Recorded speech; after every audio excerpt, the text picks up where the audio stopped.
A gente quer falar de um assunto muito importante também, um congresso que vai acontecer aqui em Belo Horizonte, que vai tratar de assuntos muito sérios que têm acontecido com a família brasileira. E para falar conosco, estamos recebendo o reverendo Ludgero Bonilha Moraes, que é pastor na primeira igreja presbiteriana, já aqui em Belo Horizonte há 34 anos, e que vai nos ajudar sobre esse tema do Congresso, um grito de alerta que acontecerá entre os dias 26 e 28 de julho, aqui em Belo Horizonte, na primeira igreja presbiteriana. Bom, seja bem-vindo mais uma vez, né? Não é a primeira vez que o senhor está aqui conosco, que bom ter o senhor conosco aqui novamente. Obrigado.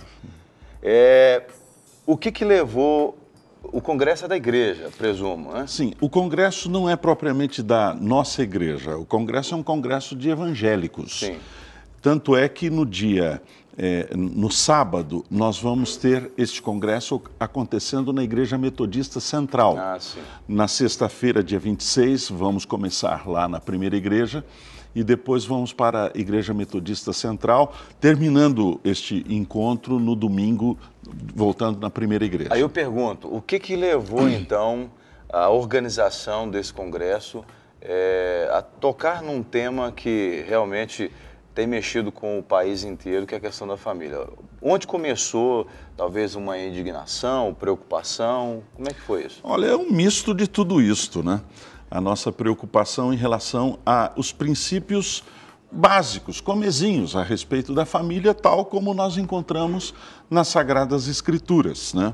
E hoje nós vamos vendo uma tentativa de erotização das nossas crianças nas escolas públicas e seculares. O que está sendo pregado nas escolas, na verdade, é uma tentativa de normatizar uma visão que é contrária, evidentemente, aos relacionamentos harmônicos da família, né?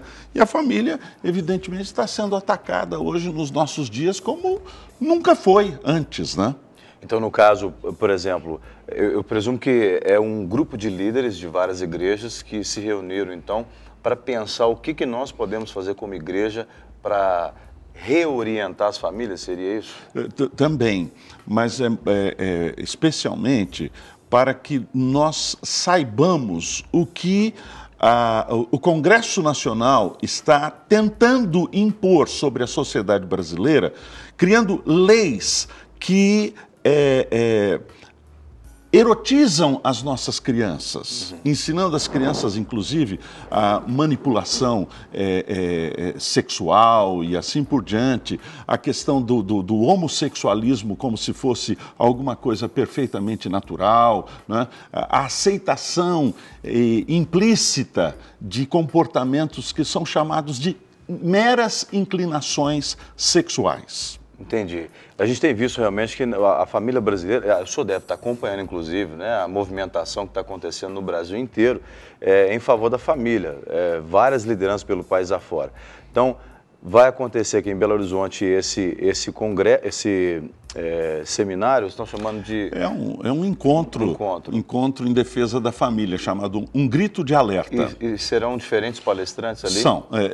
Na sexta-feira, dia 26, o reverendo Hernandes Dias Lopes, que é pastor da Igreja Presbiteriana, tem um programa também muito bom, pastor, muito precioso.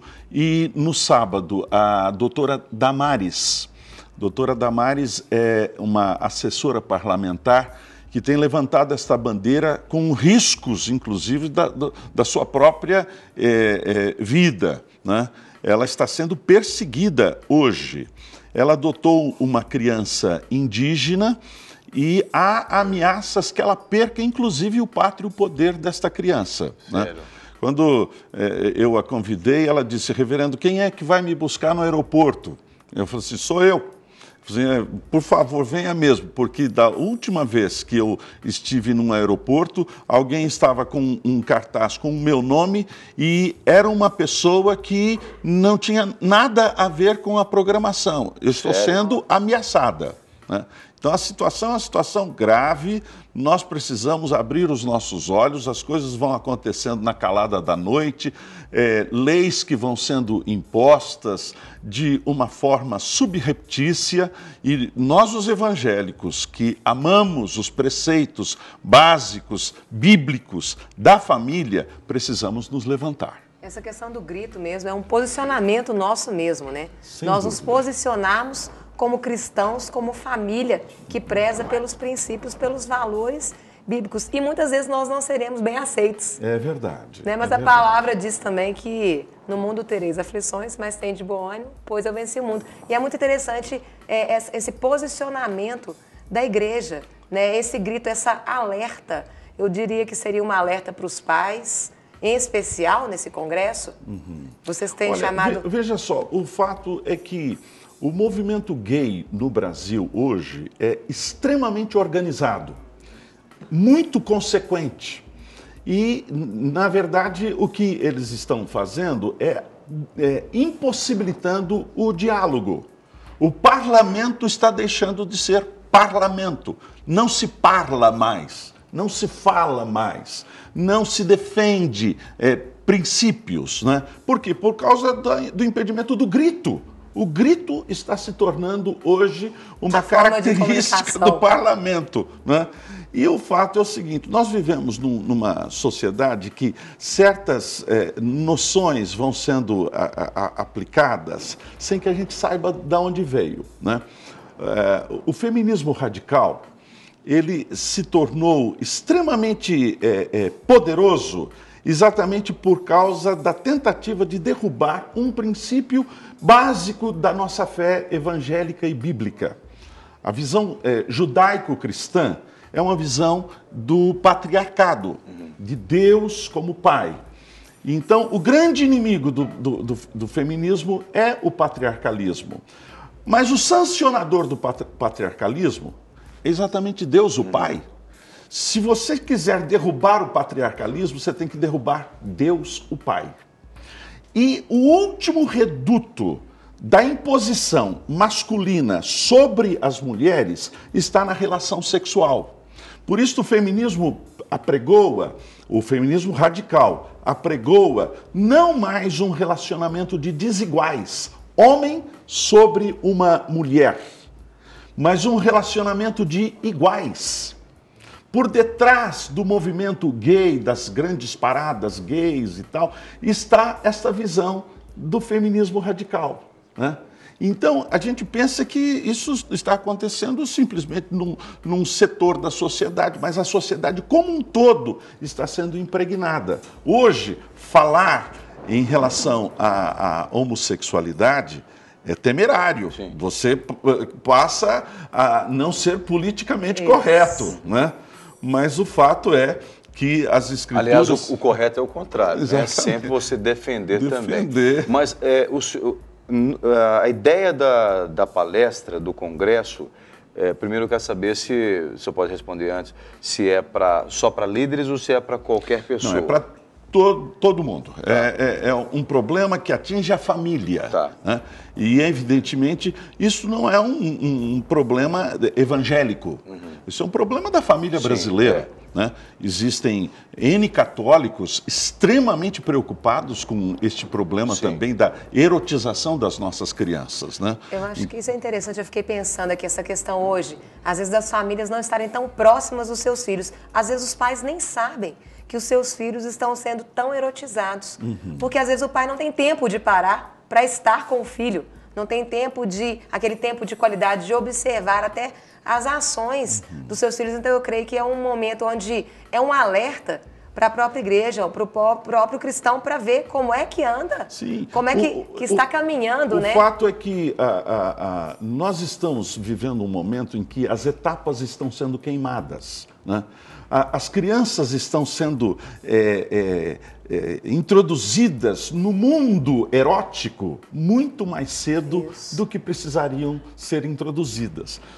É claro que a questão sexual é uma questão que precisa ser ensinada desde cedo.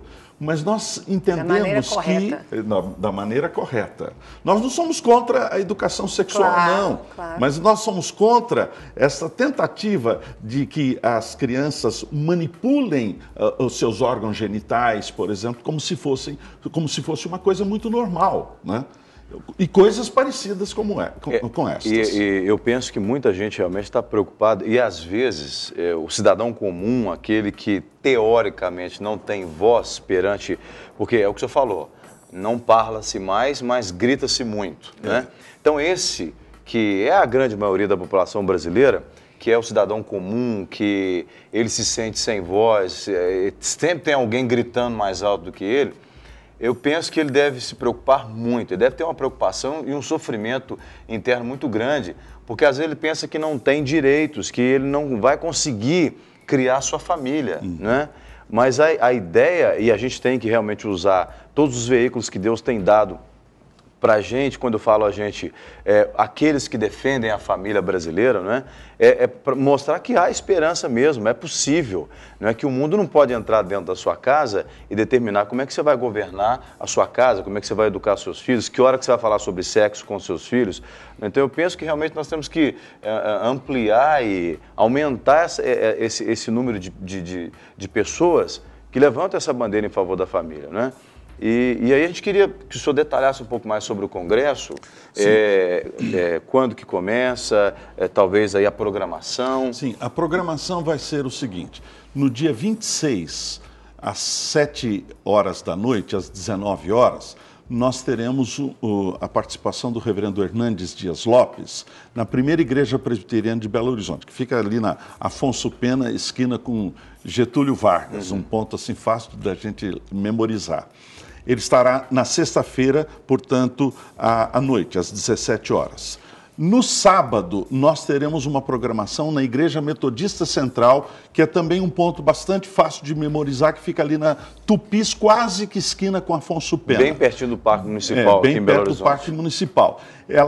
A doutora Damares estará falando às 5 horas da tarde e o reverendo Hernandes às 19 horas. Um culto especial para todos os evangélicos, as pessoas interessadas neste tema.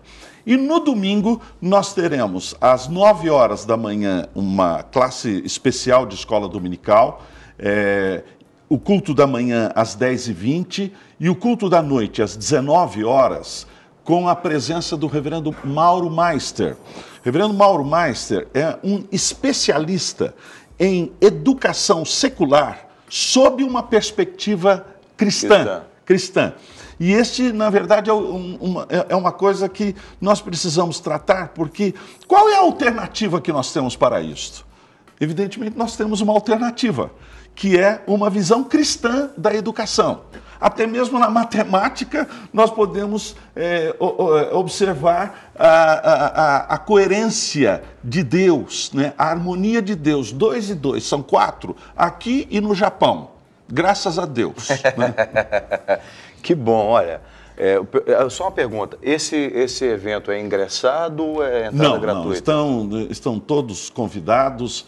Esperamos ter lugar para todos. Entrada franca. Entrada franca. Olha que bênção. É bom reforçar, pastor, que eu até entrei aqui enquanto a gente conversava, para a gente poder mostrar um pouco para o pessoal de casa, o www.primeiraipbh.org.br, que já está na tela, que ali tem todas as informações, inclusive essa que o reverendo acabou de falar, das datas, de quem que vai estar em cada lugar, até mais informações até, como o endereço, por exemplo, dos locais onde vão acontecer, o nome de cada igreja, com o bairro e tal, que fica mais fácil para você que estivesse interessado aí pelo tema, para poder comparecer lá e aprender mais com esses homens e mulheres de Deus. Muito bem. E ainda há vagas? Se tem vagas, todas as vagas. Que bom, então. Estamos à disposição. Eu creio que será um grande acontecimento, alertando os evangélicos, a família brasileira também, para este momento crítico que nós estamos vivendo em nossa pátria. Nós, os evangélicos, não podemos nos calar diante destas aberrações que vão sendo colocadas, inclusive agora, recentemente, né, há pouco tempo atrás, Marta Suplicy dizendo que não se pode colocar mais na ficha das crianças o nome do pai e o nome da mãe, né, para não constranger as crianças. Aberração.